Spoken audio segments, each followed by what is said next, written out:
హల్లెలూయా హల్లెలూయా హల్లెలూయా. మంచిది, వాక్యంలోకి వెళ్దాం.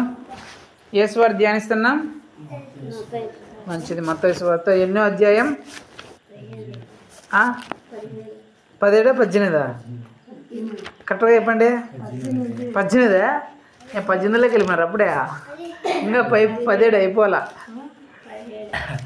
ఏ అధ్యాయం ధ్యానిస్తున్నాం? 17వ అధ్యాయాన్ని ధ్యానిస్తున్నాం. చివరిసారిగా జరిగిన కుటుంబ ప్రార్థనలో మీరు విన్న అంశం ఏంటి? చివరిసారి ఎక్కడ జరిగింది కుటుంబ ప్రార్థన? నన్ను చివరిసారి కుటుంబ ప్రార్థన ఎక్కడ జరిగిందిరా? ఎక్కడ జరిగింది? జాషువా ఇంట్లో జరిగింది. అక్కడ జరిగిన కుటుంబ ప్రార్థనలో మీరు ఏ అంశం గురించి విన్నాడు? దేవుడు ఏ మాటతో మిమ్మల్ని మాట్లాడుతున్నాడు? చీకటిలో నుంచి వెలుగులోనికి. ఇంకా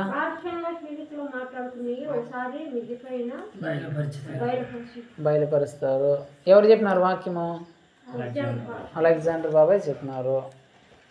వాక్యం యొక్క ముఖ్య ఉద్దేశం ఏంటి? అసలు మెయిన్ ఆ వాక్యం యొక్క ముఖ్య ఉద్దేశం ఏంటి? చీకటిలో బ్రతికువారిలా కాకుండా వెలుగులో బ్రతికువారిలాగా ఉండాలా. ఇంకా రహస్యంగా చేసేటి మిద్ది మీద దేవుడు చూపిస్తాడు. ఇంకా నేను జరిగిన కుటుంబ ప్రార్థనలో దేవుడు మాట్లాడిన ఒకే ఒక మాట, మెయిన్ అంశం అది గుర్తుపెట్టుకోవాలి. అదేంటంటే దేవుడు మన పక్షముగా ఉండగా మనకు విరోధి ఎవడు? హల్లెలూయా. నిన్న దేవుడు మాట్లాడింది ఏంటంటే దేవుడు నీ పక్షంగా ఉంటే నీకు విరోధంగా లేసేవాడు ఎవడు లేగలడు, వ్యతిరేకంగా ఎవడు రాగలడు అనేది రోమా పత్రికలో దేవుడు మాట్లాడినాడు. దేవుడే నా సైడ్ ఉంటే నాకు విరోధంగా ఎవరు లేగలడు? ఎందుకో దేవునికి విరోధంగా ఎవడన్నా లేచి బ్రతకగలడా? అది దేవుడు చెప్పిన మాట. నేనే మీ పక్షముగా ఉంటే మీకు విరోధంగా లేచేవాడు ఎవర్రా? ఎవడన్నా లేస్తే ఆడు భూస్థాపన అయిపోతాడు అని దేవుడు చెప్పిన మాట. ఆ మాట ద్వారా మిమ్మల్ని ఆదరించాడు. మిగిలిన వాక్యాలన్నీ మెయిన్ అది. నేను మీ పక్షంగా ఉండగా మీకు వ్యతిరేకంగా లేచి మిమ్మల్ని భయపెట్టాలని చూసేవాడు ఎవడరా? వాడు. నేను మీ పక్షంగా ఉంటే ఎవడు మిమ్మల్ని భయపెట్టాలని చూస్తుంది? మీకు వ్యతిరేకంగా లేచి మీకు వ్యతిరేకంగా ఏమైనా చేయాలని చూసేవాడు వాడు. అది చేస్తే నేను చూస్తూ ఊరుకుంటానా అని దేవుడు మాట్లాడినాడు. ఆ అంశం గురించి తర్వాత మీకు దేవుడు అక్కడ కొన్ని విషయాలు బోధించాడు. కాబట్టి అది ముఖ్యమైన అంశం, అది గుర్తుపెట్టుకోవాలి. దేవుడు నా పక్షంగా ఉంటే ఎవడు నాకు వ్యతిరేకంగా లేస్తాడు? ఒకవేళ వాడు వ్యతిరేకంగా లేస్తే వాళ్ళు ఉంటారా? దేవుడు చూస్తూ ఊరుకుంటాడా అనే అంశము అది మనం గుర్తుపెట్టుకొని నడుచుకోవాలా. హల్లెలూయా. సరే, మత్తయి సువార్తలో మీరు చివరిగా విన్న వాక్యం ఏంటి? మత్తయి సువార్తలో ఒక సందర్భం గురించి మనం చదువుతూ ఉన్నాం. ఇన్ని రోజులు యేసుప్రభు ఆ సందర్భం నుంచి మాట్లాడుతున్నాడు. దాదాపు 10, 12, 13 అంశాలు ఆ సందర్భం నుంచే చెప్పాడు కదా. ఆ సందర్భంలో మీరు చివరిగా విన్నది ఏంటి? అదే లాస్ట్ అని చెప్పేశాం. ఇంకా ఆ సందర్భాల నుంచి బయటకు వచ్చేసినాము.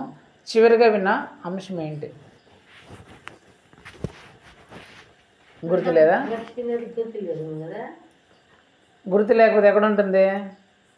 యూట్యూబ్లో ఉంటుంది. మీరు మళ్ళీ చూసి వినండి. మర్చిపోయింటే మళ్ళీ గుర్తు చేసుకోండి. చివరిగా యేసు ప్రభు మత్తయి సువార్తలో నుంచి మాట్లాడిన అంశం ఏంటంటే ఆ రెండిటికి ఉన్న ఒకే ఒక్క మార్గం అనే అంశం గురించి మాట్లాడినాడు. ఆ రెండింటికి ఉన్న ఒకే ఒక్క మార్గం ఏంటి? ఆ రెండు ఏవంటే అసాధ్యమైనవి సాధ్యమైపోవాలన్నా, అంటే జరగవు అనుకునేవి జరగాలన్నా, కోల్పోయినవి మరలా తిరిగి పొందుకోవాలన్నా, ఏవైతే పోగొట్టుకున్నామో ఏవైతే కోల్పోయినామో అవి మరలా తిరిగి మనకు వచ్చేయాలన్నా ఆ రెండింటికి ఉన్న ఒకే ఒక్క మార్గం ఉందంట. ఆ మార్గం ఏంటో, ఆ మార్గం ఏంటి? ఆ మార్గం ఏ మార్గంలో మనం పోతే అసాధ్యమైనవి కూడా సాధ్యమైపోతాయి, జరగనివి కూడా జరిగిపోతాయి, పోగొట్టుకున్నవి కూడా మరలా అన్నీ తిరిగి వచ్చేస్తాయి అనే అంశం గురించి దేవుడు ఆ రోజు మాట్లాడినాడు. ఒకవేళ ఆ మార్గం ఏంటో మీరు మర్చిపోయి ఉంటే యూట్యూబ్లో ఉంటుంది, చూడండి, వినండి, ఆశీర్వదించండి. హల్లెలూయా. సరే, దేవుడు ఈరోజు ఆ మత్తయి సువార్తలో నుంచి ఏం మాట్లాడతాడో చూద్దాం. మత్తయి సువార్త 17వ అధ్యాయం 22-23 వచనం చదవండి. వారు గలిలయలో సంచరించుచుండగా యేసు మనుష్య కుమారుడు మనుషుల చేతికి అప్పగించబడుతున్నాడని అంటున్నాడు. వారు ఆయనను చంపెదరు. 3వ దినమున ఆయన లేచినని వారితో చెప్పగా వారు బహు దుఃఖపడి. హల్లెలూయా. దేవుడి వాక్యం ద్వారా మనందరితో మాట్లాడను గాక.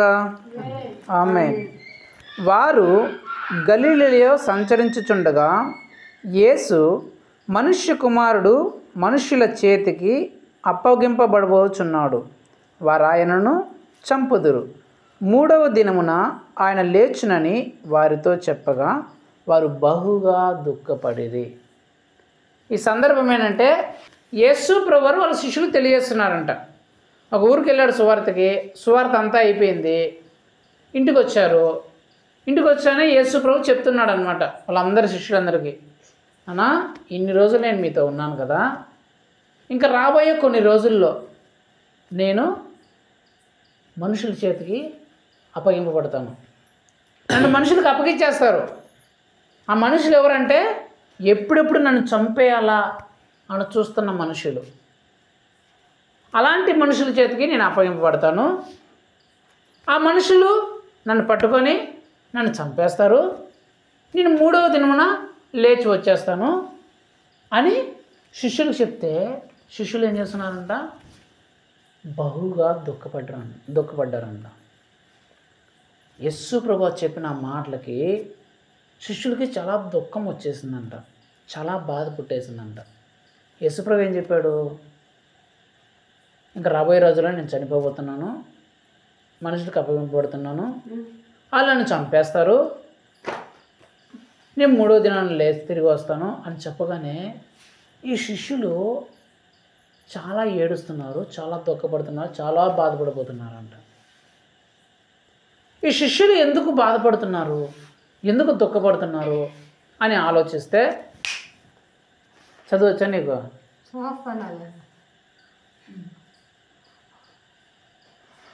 హల్లెలూయా. ఎందుకు దుఃఖపడుతున్నారు, ఎందుకు బాధపడుతున్నారు ఓసారి ఆలోచిస్తే, యేసు ప్రభుతో పాటు వీళ్ళు 3.5 సంవత్సరం తిరిగారు.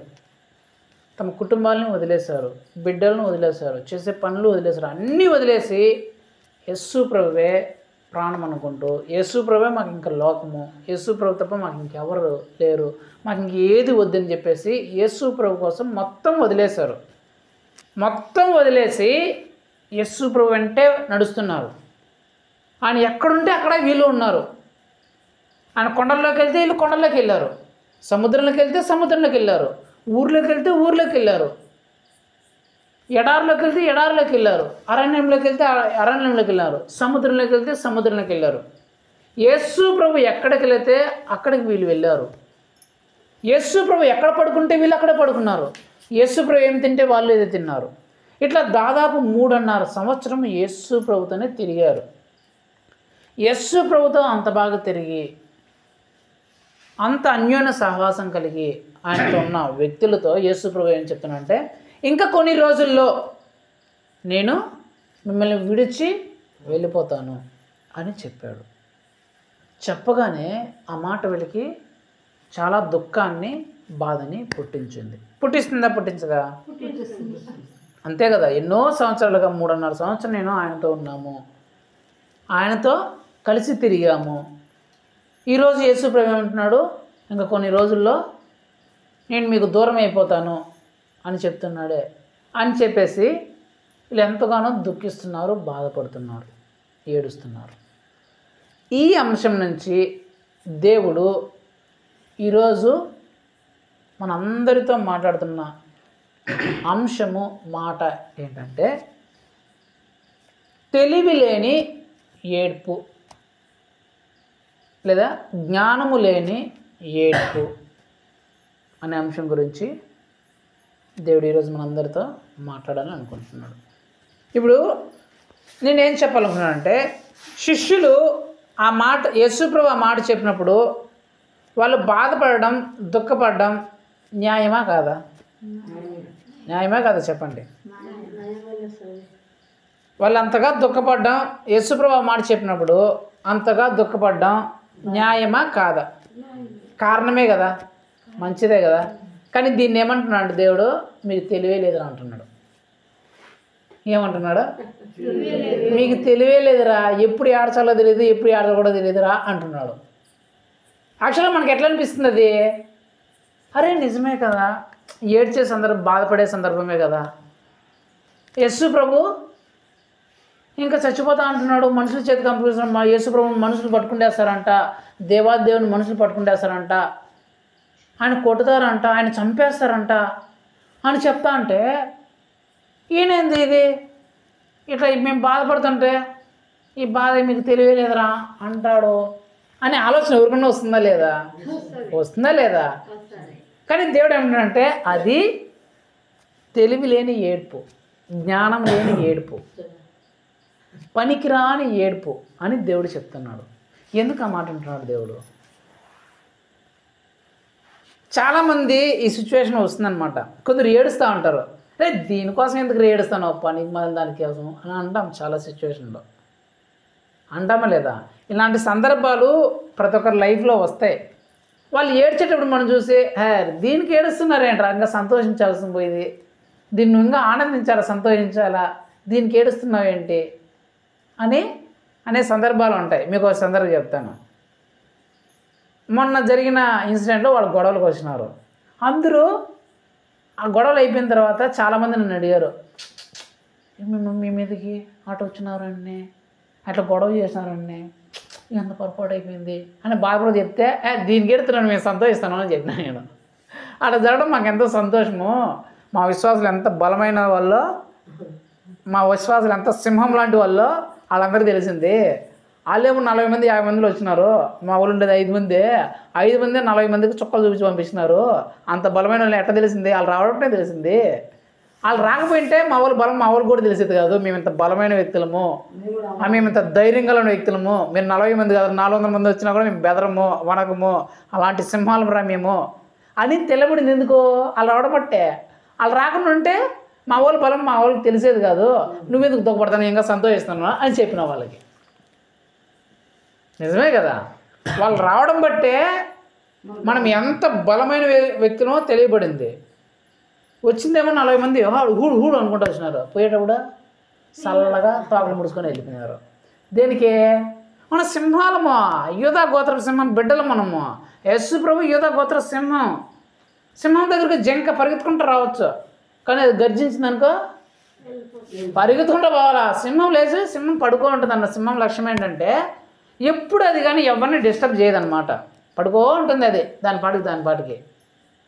కానీ దానికి కానీ వేటాడే ఆ సమయం వచ్చిందనుకో, దాని గర్జనకి అడవిలో ఉండే ఎలక పిల్ల నుంచి ఏనుగు వరకు గడగడ వణికిపోయి ఎక్కడ పోయి దాంకులో అక్కడ పోయి దాంకుంటాయంట. అది గర్జించేంతవరకు సైలెంట్గా ఉంటుంది సింహం.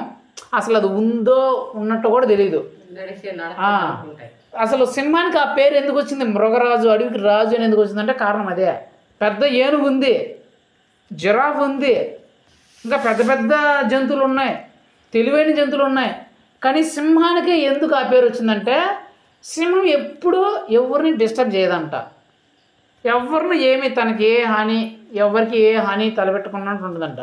కానీ దానికి వేటాడే సమయం వచ్చిందనుకో మాత్రం ముందు ఏది ఉండదు అసలు చూడండి. అది సింహం, అది ఏనుగైనా సరే ఎలుగుబంటి అయినా సరే ఒక దెబ్బకి సంబిపారేస్తుంది. అందుకే సింహం గర్జనకి అడివంతా దద్దరిల్లిపోతుంది. మనం ఎవరమా? సింహం బిడ్డలం, యేసుప్రభు బిడ్డలం. మనం కూడా ఎలాగుంటాం? మనం ఎవరి జోలికి పోం, ఎవరితో మనకు తగాదాలు గొడవలు పెట్టుకోం. కానీ మనం గర్జిస్తే వణికి పుట్టాలి, అందరికీ వణికి పుట్టిస్తాడు దేవుడు. ఎందుకు? మనం యోధా గోత్ర సింహం బిడ్డలం, మనం సింహాలం, మనం పిల్లులు కాదు, మనం భయపడిపోయే కుక్కలం కాదు. మనం గర్జిస్తే ఆ గర్జనకి అది ఎవరైనా సరే ఎలాంటినైనా సరే గడగడ వణకాల. హల్లెలూయా. అలా వచ్చి చెప్పినప్పుడు మామూలు చూసిన అవునా అటు జరిగిందా, అయ్యో మీ మీద ఎటు గొడవ పోతున్నారా, ఎటు జరిగిందా అని వాళ్ళు చెప్తారు. కానీ మనమే చెప్తాం పిచ్చాడా అదే మాకు సంతోషం అని మనం చెప్తాం. యేసు ప్రభు ఇక్కడ జరిగిన సందర్భం ఏంటంటే వాళ్ళు ఏడుస్తున్నారు.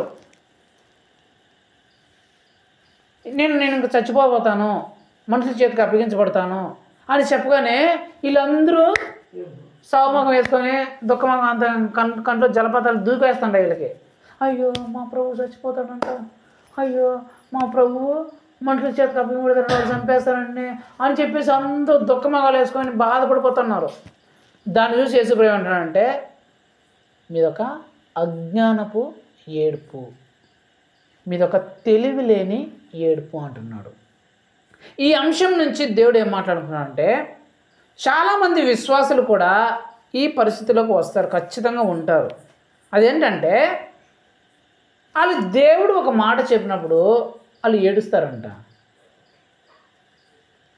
దేవుడు ప్రణాళిక అర్థం చేసుకోకుండా వాళ్ళు ఏడుస్తారంట. యేసు ప్రభువు శిష్యుని చూసి మీది తెలివి లేని ఏడుపు, జ్ఞానం లేని ఏడుపు అని ఎందుకన్నాడంటే అది ఏడ్చాల్సిన సమయం కాదు, అది ఏడ్చాల్సిన సమయం కాదు, అది ఎంతో సంతోషించాల్సిన సమయం. అది ఎంతో సంతోషించాల్సిన సమయం. సంతోషించాల్సిన ఆ సమయంలో వీళ్ళు ఏం చేస్తున్నారు?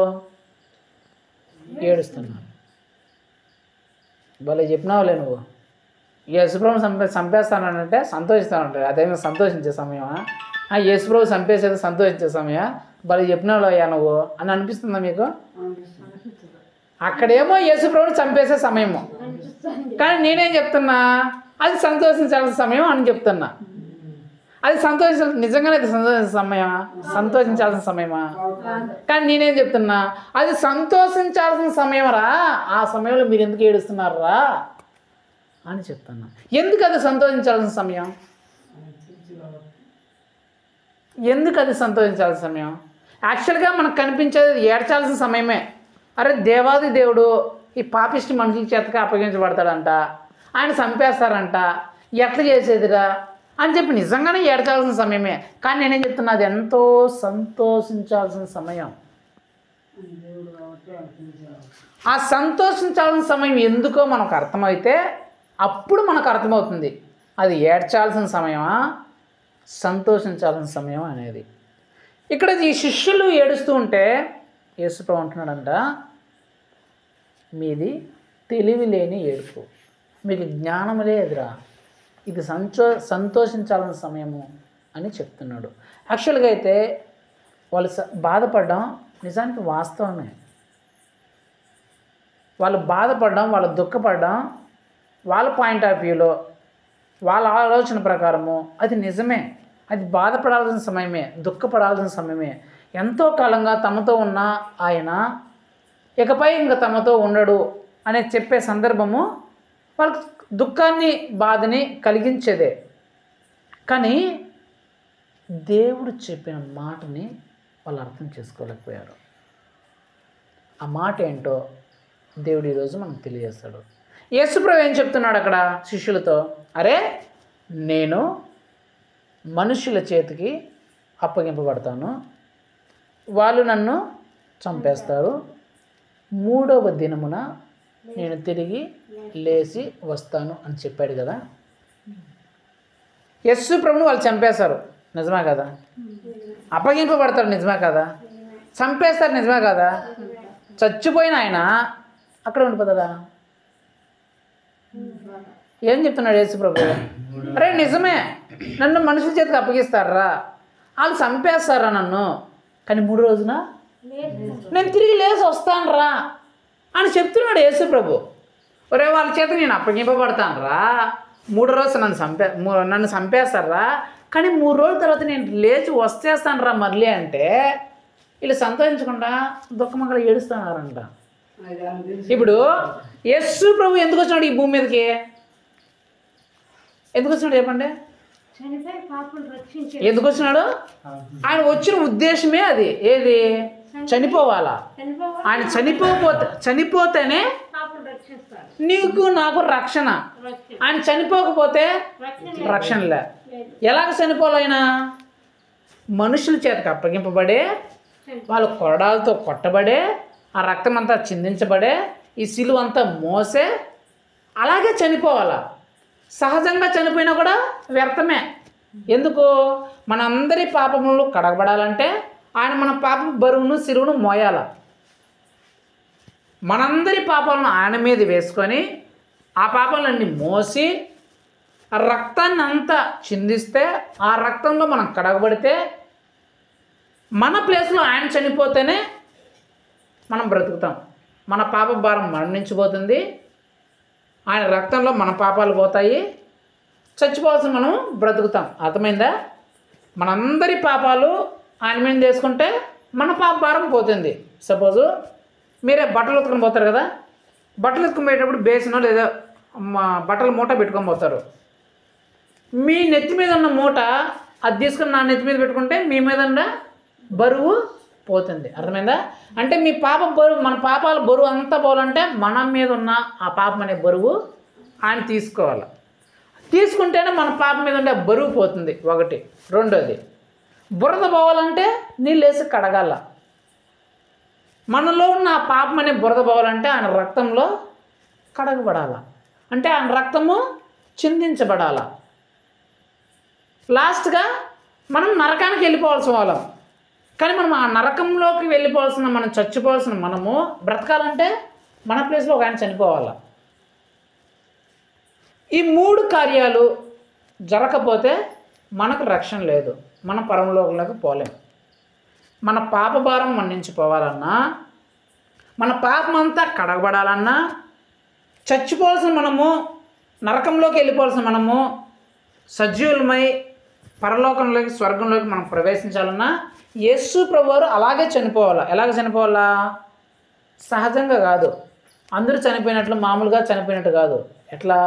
ఆయన మనుషుల చేతకు అప్పగింపబడాలా, మన పాప శిలువ ఆయన మీద మోపబడాలా, మన కోసం ఆయన తిట్టు తినాలా, కొరడా దెబ్బలు తినాలా, ఆ రక్తానంతా చిందించాలా, ఆ కలవరి శిలువను మోస్తూ ఆ కలవరి శిలువలో చనిపోవాలా. ఈ విషయము ఎప్పుడో తెలుసు అందరికీ. దేవుడు వస్తాడు, మన కోసం చనిపోతాడు, మన కోసం రక్తాన్ని కారుస్తాడు, చనిపోతాడు, తిరిగి లేస్తాడు అనే విషయం ఎప్పుడో తెలుసు. ఈ విషయం మళ్ళీ యేసు ప్రభు చెప్పాడు అంతే. అన్నా, ఇంకా నేను మనుషుల చేతికి అప్పగించబడతాను, వాళ్ళని చంపేస్తారు, నేను 3వ దినం తిరిగి లేస్తానంటే వీళ్ళు ఎక్కడితో అయిపోయినారంటే ఆయన ప్రణాళికను అర్థం చేసుకోవాలా. ఆయన ప్రణాళికను అర్థం చేసుకోకుండా యేసు ప్రభు చచ్చిపోతాడంట, ఇంకా మనకు దిక్కెవరు, మనతో ఉండేది ఎవరు? వీళ్ళకి సగంలోనే అయిపోయినారు. ఎక్కడి వరకు అయిపోయిందంటే నేను చచ్చిపోతాను, నన్ను మనుషులు పట్టుకుంటారు, నేను చచ్చిపోతాను, ఇక్కడితోనే అయిపోయినారు తప్ప దాని తర్వాత వీళ్ళు మర్చిపోయినారు. మళ్ళీ అరే యేసు ప్రభు తిరిగి 3వ రోజు లేస్తారా నాయన, ఆ మాట మర్చిపోయినారు.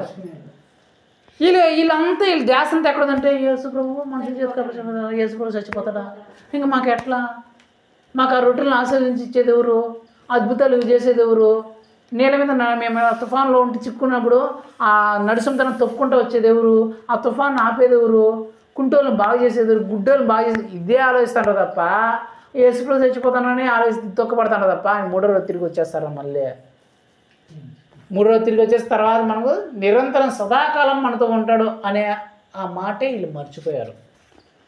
ఆ దేవుని ప్రణాళికలనే వీళ్ళు మర్చిపోయారు.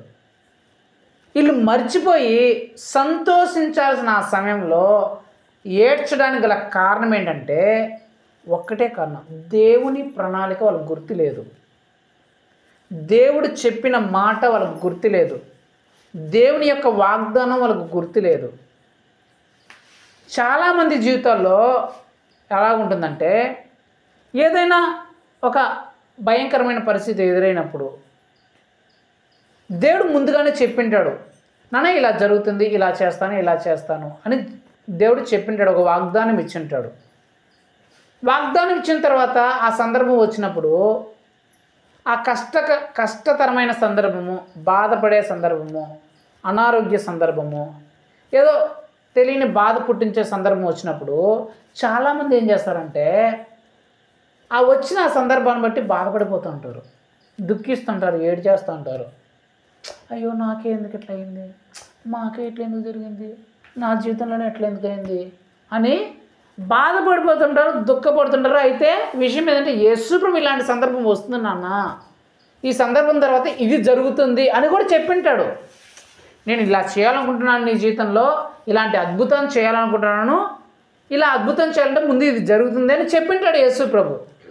అలా వచ్చినప్పుడు వీళ్ళందరూ ఏం చేస్తున్నాడంటే ఆ అద్భుతం గురించి, రాబోయే దాని గురించి మర్చిపోయి ఉంటారు. యేసుప్రభు చేసిన ఆ వాగ్దానం గురించి, చెప్పిన ఆ మాట గురించి మర్చిపోయి వచ్చిన ఆ సందర్భాన్ని గురించి ఆలోచించి దిగులు పడిపోతూ, దుఃఖపడిపోతూ ఏడుస్తూ ఉంటారు. అయ్యో మా పరిస్థితి అయిపోయింది, ఇప్పుడు ఇలా వచ్చేసింది, ఇప్పుడు ఏం చేసేది అని దుఃఖపడిపోతూ ఉంటారు. ఈ శిష్యులు కూడా అంతే, యేసుప్రభు చనిపోతాడనే దాన్ని గుర్తుపెట్టుకొని దుఃఖపడుతున్నారు, బాధపడుతున్నారు తప్ప అరే అసలు జరగకపోతే, ఇలా జరగకపోతే మాకు రక్షణ లేదు, ఆయన చనిపోకపోతే 3వ రోజు తిరిగి రాడు, మేము పరలోక రాజ్యంలోకి ప్రవేశించలేము అనే విషయం గురించే వాళ్ళు మర్చిపోయారు. చాలామంది దుఃఖంలో ఉన్నప్పుడు, బాధలో ఉన్నప్పుడు, ఏదైనా కష్టంలో ఉన్నప్పుడు, అనారోగ్యంలో ఉన్నప్పుడు దేవుడిచ్చిన వాగ్దానాలు వాళ్ళు మర్చిపోతారు, దేవుడిచ్చిన మాటలు మర్చిపోతారు. వాళ్ళకి ఏదైనా సమస్య, బాధ, కష్టం, రోగం వచ్చినప్పుడు ఆ బాధను బట్టే వాళ్ళు బాధపడిపోతుంటారు తప్ప యేసు ప్రభు నాకు ఇన్ని బాధలు పెట్టేసి ఇన్ని కష్టాలు వచ్చేసినాయి, ఇంత రోగం వచ్చేసింది, యేసు ప్రభు చూడట్లేదేమో, ఆయన చూడటం పట్టించుకోడేమో అనే ఆలోచిస్తుంటారు తప్ప అరే దేవుడు నాకు ఈ వాగ్దానం ఇచ్చాడు, నిశ్చయం ఎప్పుడు నేను విడిచిపెట్టినని వాగ్దానం నాకు చేశాడు, నీ రోగం ఎలాంటిదైనా సరే స్వస్థపరిచి యెహోవా నేనే అని వాగ్దానం చేశాడు, దిగులు పడకు, భయపడకు, నీ దేవుడైన యెహోవా నువ్వు నడిచి మార్గమంతట్లో నీకు తోడై ఉన్నాడనే వాగ్దానం నాకు చేశాడు, నీ చేతి పడినట్లు యెహోవా నిన్ను దీవించాలనే వాగ్దానం యేసుప్రభు నాకు చేశాడు, నీ బల్ల చుట్టూ నీ పిల్లల ఒలీవల మొక్కలను ఎదుగుదలనే వాగ్దానాన్ని దేవుడు నాకు చేశాడు, నేను తలగానే ఉంచుతా కానీ తొగగా ఉంచను అనే వాగ్దానం నాకు చేశాడు. వాగ్దానం చేసిన దేవుడు నమ్మదగిన దేవుడు. ఈ వాగ్దానాలన్నీ వీళ్ళు మర్చిపోయి ఉంటారు, మర్చిపోయి ఈ బాధ గురించే ఆలోచిస్తూ ఉంటారు. ఈ బాధ ఎట్ట తిరుగుతుందో, ఈ సమస్య ఎట్ట పోతుందో అనే దాని గురించి ఆలోచిస్తుంటారు. ఆ సంతోషించాల్సిన సమయంలో వీళ్ళు దుఃఖం రావడం గల కారణము 2 ఉన్నాయి. ఒకటి, దేవుడు చేసిన వాగ్దానాన్ని మర్చిపోయారు. రెండోది, దేవుని ప్రణాళికను వీళ్ళు అర్థం చేసుకోవాలి. దేవుని ప్రణాళిక వీళ్ళు అర్థం చేసుకోలేదు కాబట్టే, దేవుడు భవిష్యత్తులో దాని ద్వారా ఏం చేయాలనుకుంటున్నాడో అర్థం చేసుకోలేదు కాబట్టే వీళ్ళకి ఏడుపు వచ్చేస్తుంది. అదే కాన దేవుడు దీని ద్వారా ఏం చేయబోతాడో అర్థమైంటే వాళ్ళకి అసలు ఏడ్చాల్సిన సమయం కాదు, సంతోషించాల్సిన సమయం వాళ్ళు. అది సంతోషించాల్సిన విషయం. బైబిల్లో ఒక వ్యక్తి ఉన్నాడు, మీకు ఒక వ్యక్తిని చూపిస్తాను. అతని పేరు గిద్యోను. ఏం పేరు చూద్దాం, అతని సంగతి ఏంటో. న్యాయాధిపతులు తీసుకోండి, న్యాయాధిపతులు 6వ అధ్యాయం 11, 12, 13 నేను చదువుతాను, మీరు వినండి. యెహోవా దూత వచ్చి అబియజ్రీయుడైన యోవాషునకు కలిగిన వఫ్రాలోని మస్తకీ వృక్షం కింద కూర్చుండెను. యోవాసు కుమారుడైన గిద్యోను మిద్యానీయులకు మరుగై ఉండునట్లు గానుగు చాటున గోధుమలను దుల్లగొట్టుచుండగా యెహోవా దూత అతనికి కనబడి, పరాక్రము గల బలాఢ్యుడా, యెహోవా నీకు తోడై ఉన్నాడని అతనితో అనగా, గిద్యోను చిత్తము నా ఏలినవాడా, యెహోవా మాకు తోడై ఉండిన ఎడల ఇదంతయు మాకేలా సంభవించును అని చెప్పాడంట. హల్లెలూయా. ఇక్కడ జరిగిన సందర్భం ఏంటంటే, గిద్యోను అనే ఒక వ్యక్తి ఉన్నాడు. ఆయన ఎవరంటే దేవుని బిడ్డ. సందర్భం ఏంటంటే, ఇజ్రాయేల్ ప్రజలు కనాను దేశానికి వచ్చేస్తారు, దేవుడు చెప్పిన కనాను దేశానికి వచ్చేస్తారు.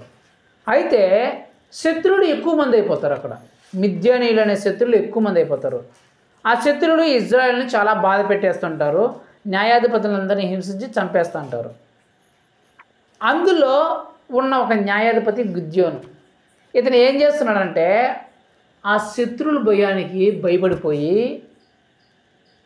గోధుమ చాటున, అంటే మన భాష చెప్పాలంటే మడి ఉంటుంది కదా, ఈ కాలంలో ట్రాక్టర్లో తొక్కిచ్చేస్తున్నాం, ట్రాక్టర్లో వేస్తే బియ్యం వచ్చేస్తున్నాం. పూర్వకాలంలో ఏం చేస్తాము, కుప్పలు పెట్టేసి మోపులు కొడతాం కదా, అందరూ పోయి మోపులు కొడతారు కదా, ఒడ్లు మోపులు కొట్టి ఒడ్లు తెచ్చుకుంటుంటారు కదా ఆ కాలంలో.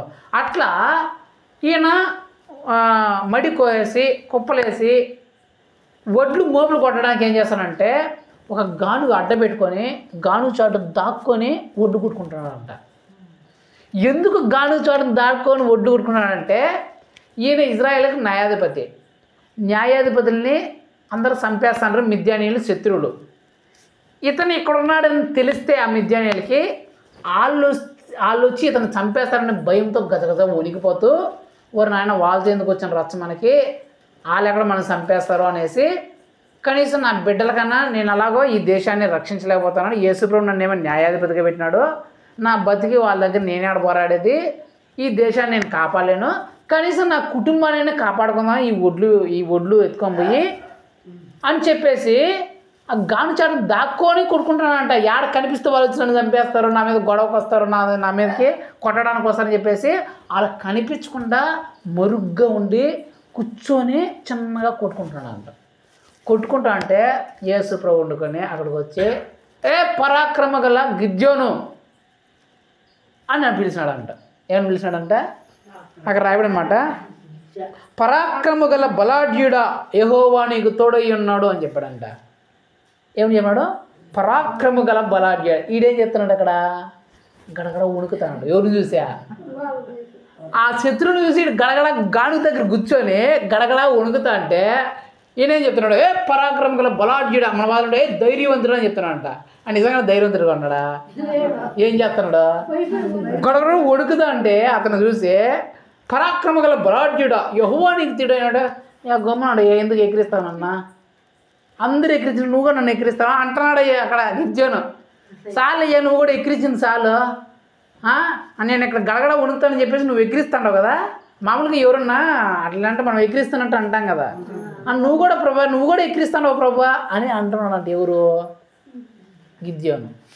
యేసు ప్రభు అతను చూసి పరాక్రమ గల బలాఢ్యుడా యెహోవా నీకు తోడైనాడంటే చాలులే ప్రభువా, ఎక్కిరిసింది చాలులే, నువ్వు మాకు తోడే అంటే మాకు ఈయన కష్టాలు వచ్చేదా, నేను ఇక్కడ గానుషాటును దాక్కుండేదా అని వీడు బాధపడుతున్నాడంట. అసలు యేసు ప్రభు చేసిన వాగ్దానం ఏంది వాళ్ళకి, నీ ఇజ్రాయేలుడు నీ ముందర ఎవడు నిలబడలేడు అనే వాగ్దానం చేసినాడు యెహోషువతో. ఏమని చేసినాడు చూడు, ఆ యెహోషువ గ్రంథంలో ఉంటుంది, న్యాయాధిపతి కన్నా ముందే. యెహోషువ 1వ అధ్యాయంలో చూడండి, నేను చదువుతాను. 1వ అధ్యాయం 5వ వచనం. నీవు బ్రతుకు దినములన్నిటను ఏ మనుష్యుడు నీ ఎదుట నిలవలేక యుండును,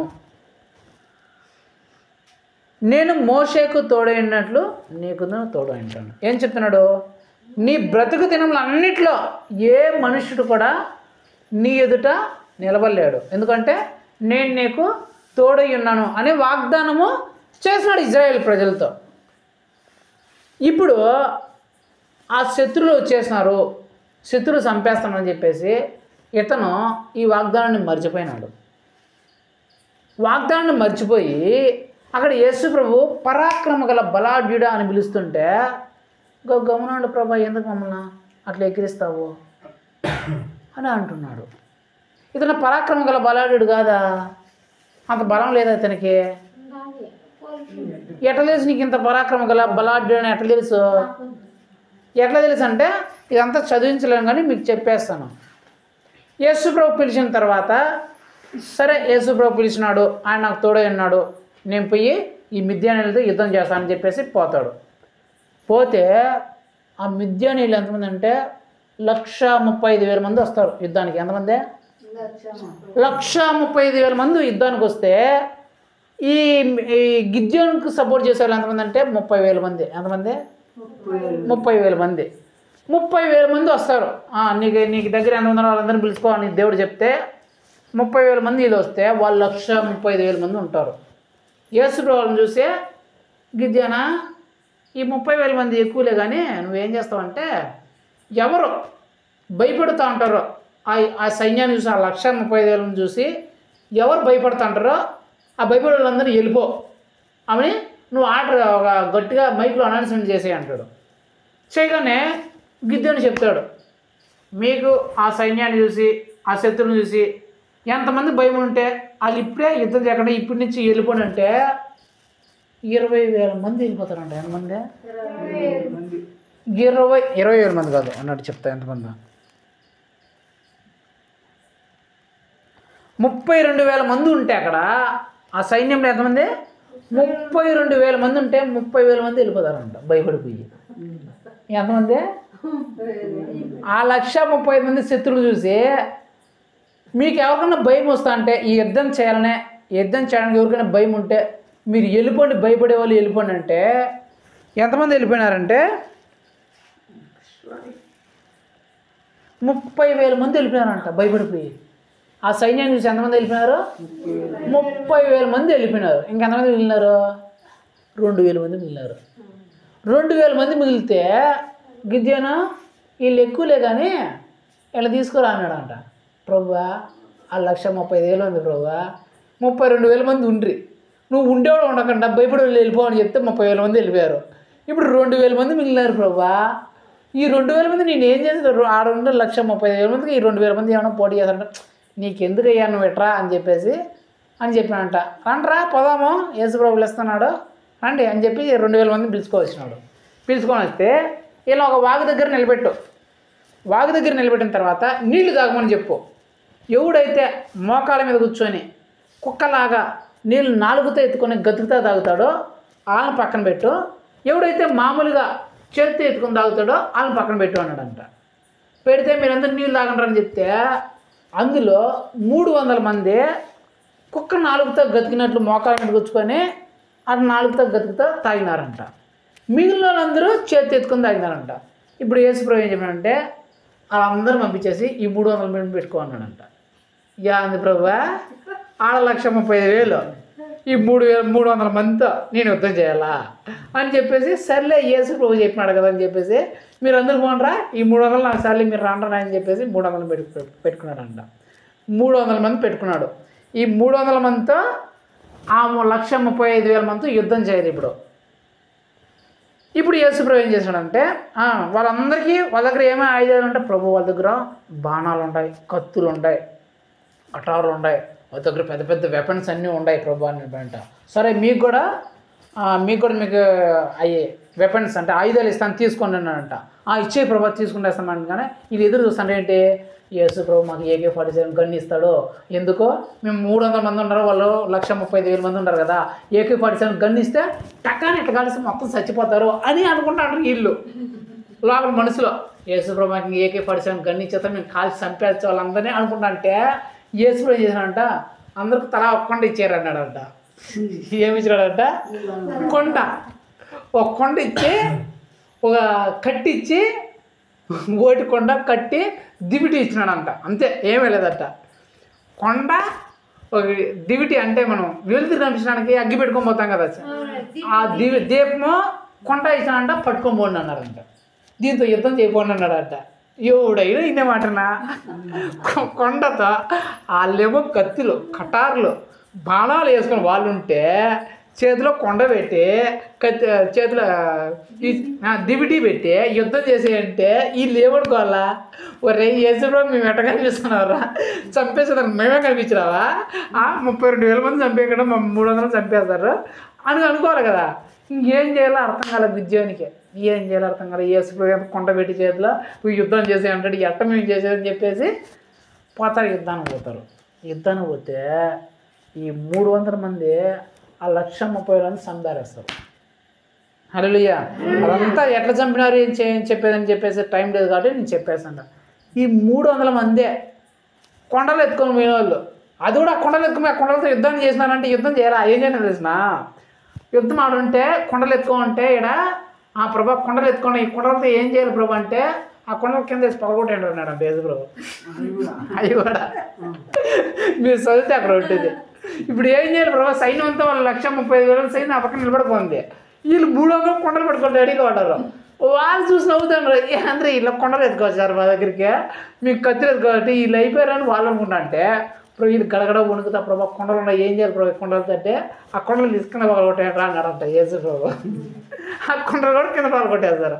ఒరే ఉండే కొండ కూడా పోయింది కదా అని చెప్పేసి వాళ్ళు అనుకుంటారు. ఆ తర్వాత జరిగిన సంఘటనలో చూస్తే ఈ 300 మంది 1,30,000 చంపి పారేశారంట. హల్లెలూయా. చంపి పారేస్తే అప్పుడు అనుకుంటానంట అవును నేను పరాక్రమం గల బలాఢ్యున్నే. అక్కడ ఉండేదేమో 1,35,000 మంది, నాతో ఉన్నవాళ్ళు 300 మంది. కానీ మళ్ళీ ఒక్కడు కూడా చచ్చిపోలే. వాళ్ళు 1,35,000 మంది చంపించేశాడు దేవుడు. నేను నిజంగానే పరాక్రమం గల బలాఢ్యుణ్ణి అని అప్పుడు అర్థమైందంట.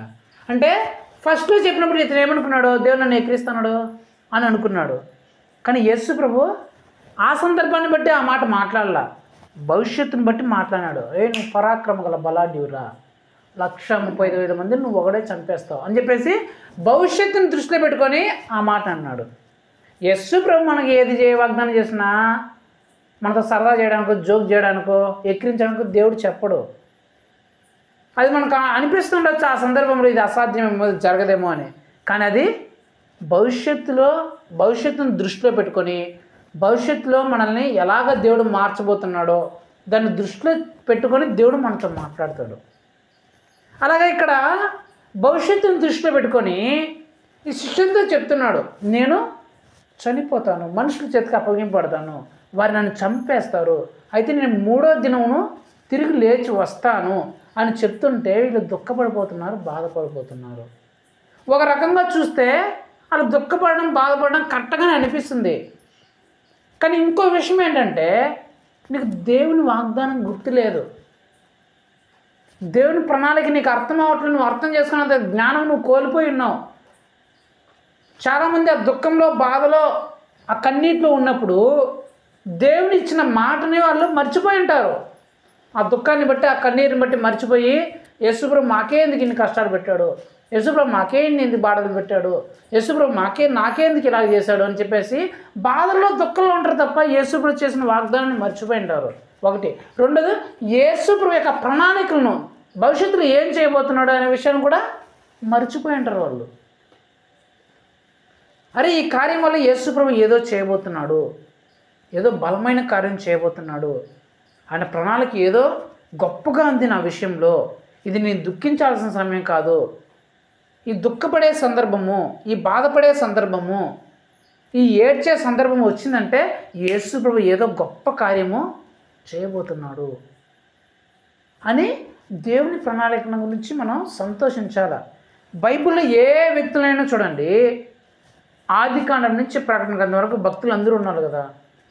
ఆదాము, హానోకు, నోవహు, అబ్రహాము, ఏలియా, ఎలీషా, మోషే, పేతురు, శిష్యులు, ఆ తర్వాత పౌలు గారు, వీళ్ళందరూ ఉన్నారు కదా. వీళ్ళందరూ ఏ విషయంలో అయినా చూడండి వాళ్ళకి వచ్చిన సందర్భము చాలా బాధ కలిగే దుఃఖపడే సందర్భమే. అబ్రహాం చూసుకోండి, యేసుప్రభు పిలిచినప్పుడు ఏం చెప్పాడు, నీ ఊరు వాళ్ళని నీ బంధువుని అందరినీ పిలుచుకొచ్చాయని చెప్పాడా? ఏం చెప్పాడు? అందరిని వదిలేవచ్చాయన్నాడు. ఒక్కరు నీ బంధువులను, నీ తల్లిదండ్రులను, ఇంటి వారిని, నీ పిల్లలను అందరినీ వదిలేవచ్చాయని చెప్పినాడు. అది దుఃఖపడే సందర్భం, దుఃఖపడే సందర్భమా కాదా? తల్లిదండ్రులు వదిలేలా, ఊరిని వదిలేలా, బంధువులను, స్నేహితులు, చేసే పని మొత్తం వదిలేసి ఆయన చూపించి దేశం పోవాలి, ఏ దేశం కూడా తెలియదు. దుఃఖపడే సందర్భమే. కానీ అబ్రహాం దుఃఖపడ్డా, బాధపడ్డా? మరుసటి రోజు లేచి వెళ్ళిపోతాడంట. ఎందుకు? అతడు దేవుడి ప్రణాళికను అర్థం చేసుకుంటున్నాడు. అరే దుఃఖ పెట్టేదో, బాధ పెట్టేదో, ఇబ్బంది పెట్టేదో అనుకోవట్లా. దేవుడు చెప్పాడంటే ఏదో గొప్ప కార్యం నా జీవితంలో చేయబోతున్నాడు, అద్భుత కార్యాన్ని చేయబోతున్నాడు. ఇలాంటి నన్ను బాధ పెట్టే సందర్భము, దుఃఖ పెట్టే సందర్భము, ఇబ్బంది పెట్టే సందర్భం వచ్చిందంటే ఖచ్చితంగా దేవుడు ఏదో గొప్ప కార్యాన్ని నా జీవితంలో చేయబోతున్నాడు అని అర్థం చేసుకున్నాడు. మోషేని కూడా అంతే. నువ్వు రాజుగా ఉండకుండా వచ్చే అరణ్యంలో గొర్రెలు మేపండుగానే వచ్చేసాడంట మోషే గొర్రెలు మేపడానికి. రాజరికాన్ని వదులుకొని వచ్చేసాడు, రాజు స్థానాన్ని వదులుకొని వచ్చేసాడు. రాజు స్థానాన్ని వదులుకోవడం బాధనే కదా. ఎన్నో సకల సౌకర్యాలు రాజు స్థానం అంటే, అలాంటిది వదులుకోవడము బాధ. ఒక రకంగా చూడాలంటే, మామూలుగా ఆలోచించాలంటే. కానీ అతడు దేవుని ప్రణాళికను అర్థం చేసుకున్నాడు.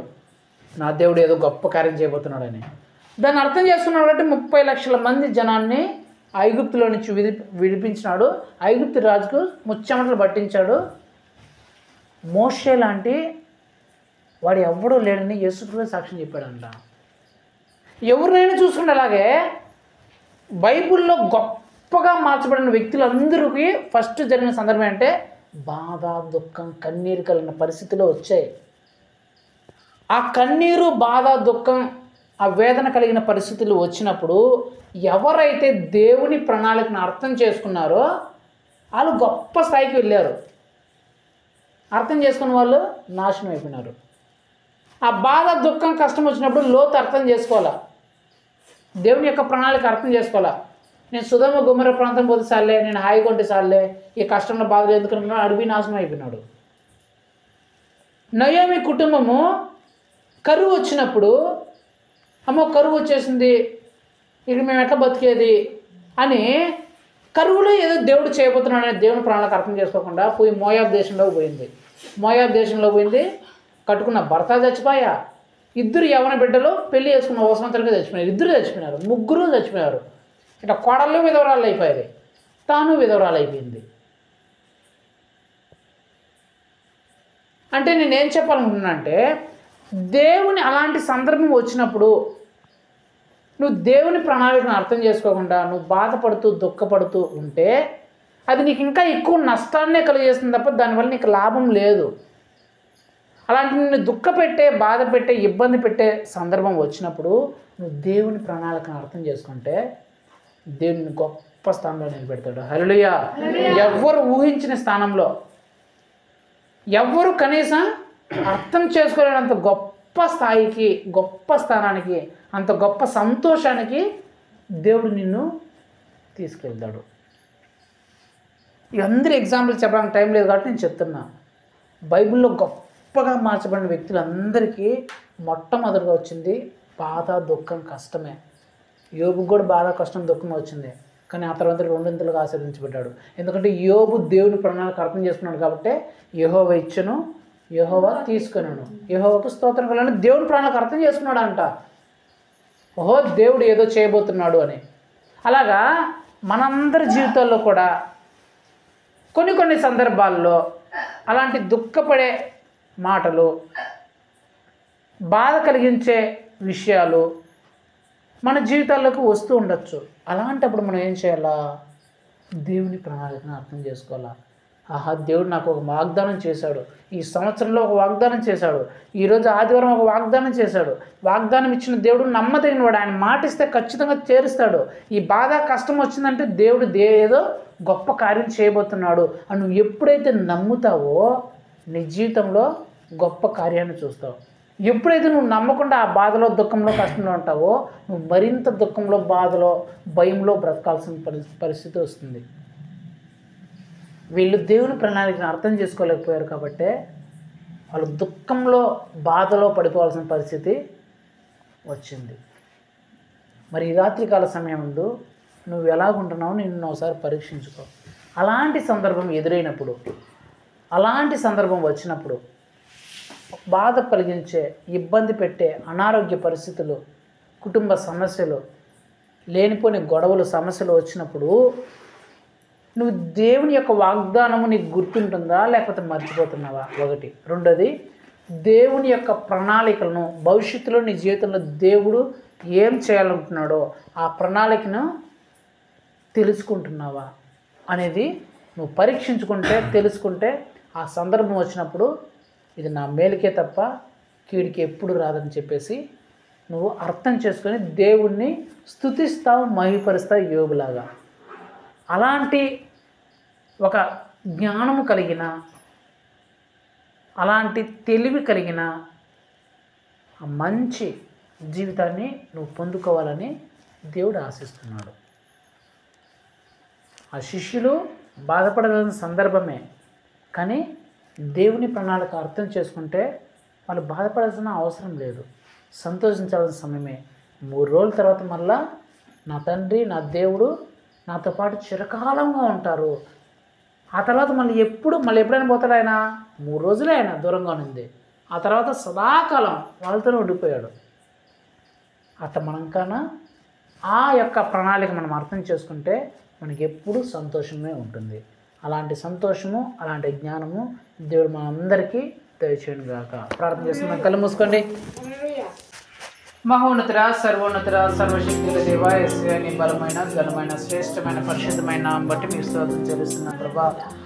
ఇదిగో తండ్రి, ఈ రాత్రి కాల సమయంలో ప్రభా మీరు మాతో మాట్లాడిన ప్రతి ఒక్క మాటను బట్టి మీకు స్తోత్రం చెల్లిస్తున్నాం తండ్రి. ప్రభా మీరు మాట్లాడి ఉన్నారు తండ్రి. సంతోషించాల్సిన సందర్భంలో ఏడుస్తున్నావా అని ప్రభా మీరు మమ్మల్ని అడుగుతున్నారు తండ్రి. అవును ప్రభా, కొన్ని సందర్భాల్లో కొన్ని పరిస్థితుల్లో ప్రభా బాధ కలిగించే, దుఃఖాన్ని కలిగించే, ఏడుపుని కలిగించే సందర్భాలు వచ్చినప్పుడు తండ్రి మీరు దేవుని యొక్క వాగ్దానాన్ని, దేవుడు చెప్పిన మాటని, ముందుగా మీరు చెప్పిన ఆ మాటని గుర్తు చేసుకోండి. ఆ సందర్భం ద్వారా దేవుడు మీ జీవితంలో ఏం చేయాలనుకుంటున్నాడో ఆ ప్రణాళికను అర్థం చేసుకోండి అని చెప్తున్న దేవానికి స్తోత్రం చెల్లిస్తున్నాం తండ్రి. ఇదిగో ప్రభా, మా జీవితాల్లో కూడా నాయనా అలాంటి బాధ కలిగించే సందర్భాలు, దుఃఖపెట్టే సందర్భాలు, అనారోగ్య పరిస్థితులు, కుటుంబ సమస్యలు, లేనిపోని ఇబ్బందులు, ఇరుకులు, కష్టాలు ఎదురైనప్పుడు తండ్రి ఇదిగో ప్రభా మీరు మాకు ఇచ్చిన వాగ్దానాన్ని ప్రభా మేము చేత పట్టుకొని గుర్తు చేసుకొని యేసు ప్రభు మాకు వాగ్దానం చేస్తున్నాడు అని ఒకసారి మాట ఇస్తే ఖచ్చితంగా నెరవేర్చే దేవుడని ప్రభా ఆ వాగ్దానాన్ని మీకు జ్ఞాపకం చేసుకుని ధైర్యంగా ఉండడానికి సహాయం చేయండి ప్రభా. అదేవిధంగానైనా మీరు ఆ సందర్భం ద్వారా, ఆ పరిస్థితి ద్వారా తండ్రి మా జీవితంలో చేయబోయే గొప్ప ప్రణాళికను తండ్రి మేము అర్థం చేసుకున్నాయినా ఇదిగో మా జీవితాన్ని మీ అందరూ స్థిరంగా నిలుచుకుంటూ సహాయం చేయండి ప్రభా. అలాంటి సందర్భం ఎదురైనప్పుడు తండ్రి మేము సోలిపోకుండా, మేము భయపడకుండా, ఇదిగో మేము దుఃఖపడకుండా, మేము వేదన పడకుండా, మేము బాధపడకుండా యేసు ప్రభు ఏదో మా జీవితంలో గొప్ప అద్భుతం చేయబోతున్నాడు, ఏదో అద్భుతం ఆశ్చర్యకార్యం చేయబోతున్నాడు. ఆ ఆశ్చర్యకార్యాన్ని నేను చూస్తాను, ఆశ్చర్యకార్యం కోసం నేను కనిపెడతాను ప్రభా. ధైర్యముగా తండ్రి ముందుకు సాగుకోవడం కృప చూపించుకొని బ్రతిమాడుకోవచ్చు. ఇక్కడ వచ్చిన ప్రతి ఒక్క బిడ్డను మీరు జ్ఞాపకం చేసుకోండి ప్రభా. అలాంటి సందర్భం ఎదురైనప్పుడు తండ్రి మీరు చెప్పిన ఈ మాటను ప్రభా వాళ్ళు జ్ఞాపకం చేసుకొని ఇదిగో దేవుని సన్నిధిలో నేను ధైర్యం కలిగి ఉంటాను, సంతోషిస్తాను, అద్భుత ఆశ్చర్యకార్యాన్ని పొందుకొని నా జీవితంలో సంతోషాన్ని పొందుకుంటానని గొప్ప నిశ్చయంతో ప్రతి ఒక్కరు ఉన్నట్లు స్థిరపరచమని బ్రతిమలాడుకోవచ్చు. తండ్రి మా దేవుడు మా ప్రభువునైనా యేసుక్రీస్తు యొక్క పరిశుద్ధమైన నామములో అడిగి వేడుకుంటున్నాం నా ప్రియమైన తండ్రి.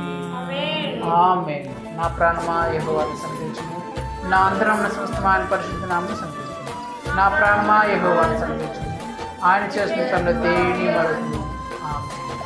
మన తండ్రి అయిన దేవుని ప్రేమయు, ప్రభువైన యేసుక్రీస్తు యొక్క కృపయు, పరిశుద్ధాత్మ దేవుని అన్యోన్య సహవాసము ఇప్పుడునో ఎల్లప్పుడూ ఇక్కడ కూడిన ప్రతి ఒక్కరితో పాటు మరి ముఖ్యంగా బాధ కలిగించే సందర్భం వచ్చినప్పుడు, ఇబ్బంది పెట్టే సందర్భం వచ్చినప్పుడు దేవుని వాగ్దానాన్ని నేను నమ్మి దేవుడు నా జీవితంలో చేయబోయే ప్రణాళికను నేను అర్థం చేసుకొని సంతోషంగా దేవుని స్తుతిస్తాను, ఆరాధిస్తాను, మహిమపరుస్తానని తీర్మానించుకున్న ప్రతి ఒక్క బిడ్డతో సదాకాలం తోడే నేను నడిపించి, దీవించి, ఆశ్రయించి, బలపరిచి, స్థిరపరచును గాక. ఆమేన్. హల్లెలూయా, హల్లెలూయా, హల్లెలూయా.